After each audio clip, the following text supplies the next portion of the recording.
Hello aspirant, I hope you are doing well. So today we are going to discuss about the Gupta Empire, and in the previous video we had completed the Mauryan Empire.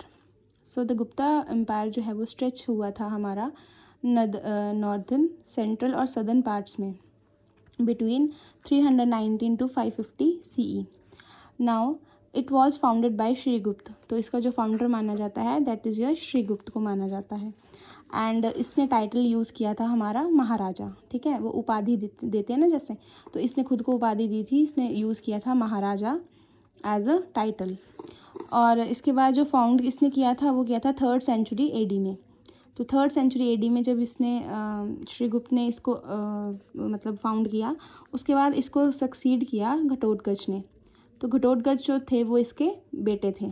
ठीक है, then इन्होंने भी जो title use किया that is your महाराजा. और ये हमारा मतलब इनका जो टाइम लाइन है वो है 280 AD टू 319 AD.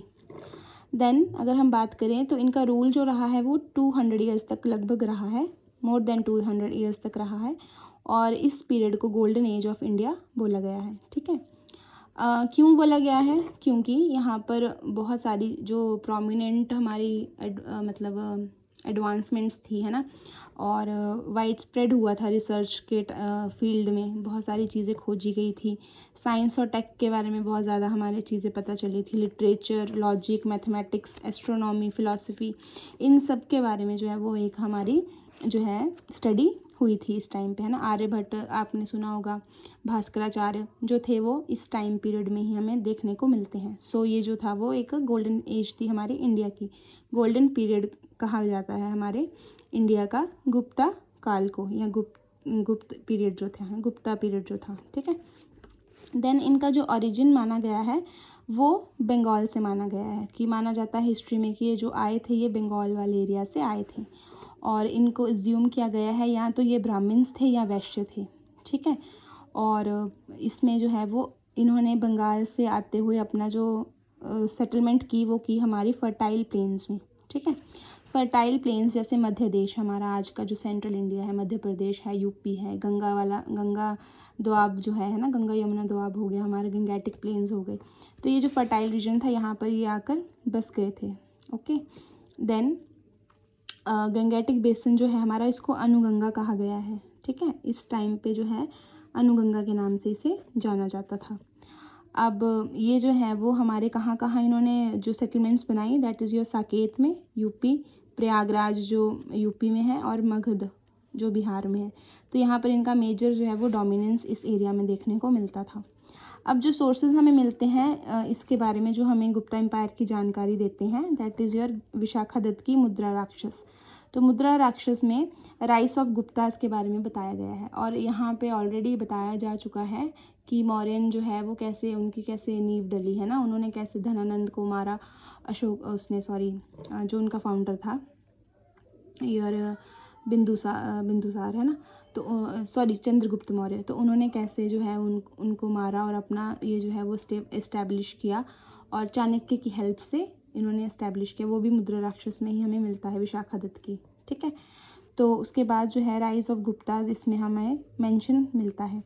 देन हम ट्रैवलर्स की बात कर लेते हैं. तो फाहियान जो है बहुत इंपॉर्टेंट है. फाहियान जो है वो इनके रीजन में है, चंद्रगुप्त सेकंड के रीजन में जो है वो इंडिया आया था. ये जर्नल इन्फॉर्मेशन है, हम बारी बारी से किंग्स के बारे में भी आगे पढ़ेंगे. और इनका जो इलाहाबाद पिलर इंस्क्रिप्शन से ये इन्फॉर्मेशन मिलती है कि समुद्रगुप्त की जो है वो अचीवमेंट्स क्या है. ठीक है, ये सोर्सेज में आ जाता है हमारा. Okay, so this was sources. और मेहरौली जो इंस्क्रिप्शन है उससे हमें मिलता है चंद्रगुप्त वन की अचीवमेंट्स क्या क्या थी, उन्होंने कहाँ कहाँ जो है वो अपना मतलब इस्टेब्लिश किए, क्या क्या उन्होंने चेंजेस किए, उनके अचीवमेंट्स के बारे में था.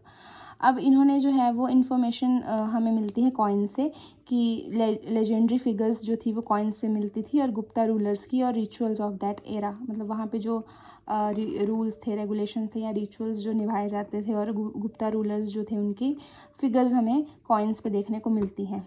अब हम चंद्रगुप्त वन की जो बात करते हैं वो घटोत्कच के बेटे थे. जैसे श्रीगुप्त के बाद घटोत्कच, और घटोत्कच के बाद हमारे चंद्रगुप्त वन. तो चंद्रगुप्त वन ने जो टाइटल दिया था खुद को that is your Maharaja Dhiraj. Okay, so Maharaja Dhiraj जो था वो खुद को टाइटल इन्होंने दिया था। तो घटोत्कच को महाराज था और श्रीगुप्त को भी महाराजा था, तो इन्होंने महाराजा धीराज जो है वो चंद्रगुप्त वन को कहा गया है। और इनका जो एक्सटेंड पीरियड था वो था 319 AD से 334 AD। और इन्होंने गोल्ड कॉइन चलाए थे अपने काल में, ठीक है, अपने रीजन में इन्होंने गोल्ड कॉइन इशू किए थे। और married to the Licchavi princess, इन्होंने शादी की थी लिच्छवी प्रिंसेस से, that is your Kumar Devi, उनका नाम क्या था, कुमार देवी। और उन्होंने मैट्रिमोनियल अलायंस जो है वो इस्टेब्लिश किया था अपनी पोजीशन और पावर को मेंटेन करने के लिए, स्ट्रेंथन करने के लिए, और लिच्छवी क्लैन को उन्होंने ऐड किया बाद में, ठीक है। लिच्छवी क्लैन जो था वो ऐड हो गया था हमारा गुप्ताज के उसमें क्लैन में, ठीक है। और पावर और प्रेस्टीज भी उनकी जो है वो गुप्ता से मिल गई उनको। अब जो कॉइन्स थे ना इसके टाइम पे, उन्होंने जॉइंट मतलब किंग और क्वीन की उसमें फिगर्स थी, ठीक है। और कैपिटल जो थी वो पाटलिपुत्र थी इनकी, ठीक है। This is important.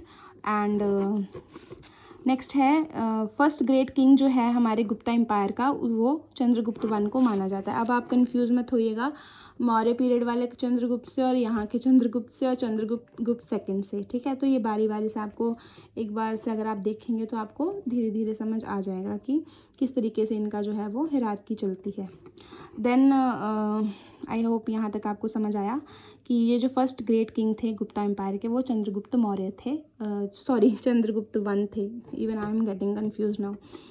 Then Samudragupta की बात करते हैं, तो इनको इंडियन नेपोलियन बोला गया है, ठीक है। इंडियन नेपोलियन कहा गया है, किसने कहा है, वी ए स्मिथ ने, वी ए स्मिथ ने इनको ये टर्म दी है, मतलब ये नाम दिया है। एंड इनका जो रीजीन था, पीरियड था, वो था 335 AD टू 375 AD। और इनका जो मेंशन मिलता है ना, इनकी अचीवमेंट्स का जो मेंशन मिलता है वो मिलता है इलाहाबाद पिलर इंस्क्रिप्शन में। और इनके टाइम पे कोर्ट पोइट रहे हैं हरिसेन, बहुत इंपॉर्टेंट है, हरिसेन है। और इन्होंने ये इंस्क्रिप्शन को है कंपोज किया है, ठीक है, क्योंकि वहाँ पे राजा के दरबार में बहुत सारे कवि नवरत्न होते थे, कुछ कुछ होते थे जो उनको सर्विस प्रोवाइड करते थे। तो इन्होंने जो है वो इलाहाबाद पिलर इंस्क्रिप्शन को कंपोज किया है, उसमें समुद्रगुप्त की अचीवमेंट्स के बारे में लिखा गया है। अब जो है इन्होंने परफॉर्म किया अश्वमेध यज्ञ, और इनको टाइटल दिया गया है कविराज का, क्योंकि इनका बहुत इंटरेस्ट था इन सब चीज़ों में, आर्ट में, लिटरेचर में, ठीक है। तो और इन्होंने जो कॉइन्स इशू किए वहाँ पर इनकी जो एक पिक्चर मिलती है, इसको डिपिक्ट किया गया है वीणा के साथ। किसके साथ डिपिक्ट किया गया है, वीणा के साथ। अब इनका जो इंटरेस्ट था वो बुद्धिज़्म में था, ठीक है, इनका जो कीन इंटरेस्ट था वो बुद्धिज़्म में था। और अगर हम यहाँ से बात करें, कोर्ट पोइट जो थे वो हरिसेन थे, और जो ये जिनको फॉलो करते थे दैट इज़ योर वसुबंधु, है ना, वासुबंधु या वसुबंधु, इनको ये फॉलो करते थे। और जो इनके कैंपेन्स हैं जो इन्होंने अलग अलग टाइम पे चलाए, और उनका मेंशन जो मिलता है वो हमें ईरान इंस्क्रिप्शन में मिलता है, that is your in Madhya Pradesh. Okay, so that's all for today. So in the next video we will discuss about the next king of Gupta Empire, and stay tuned and like, share and subscribe. Thank you so much.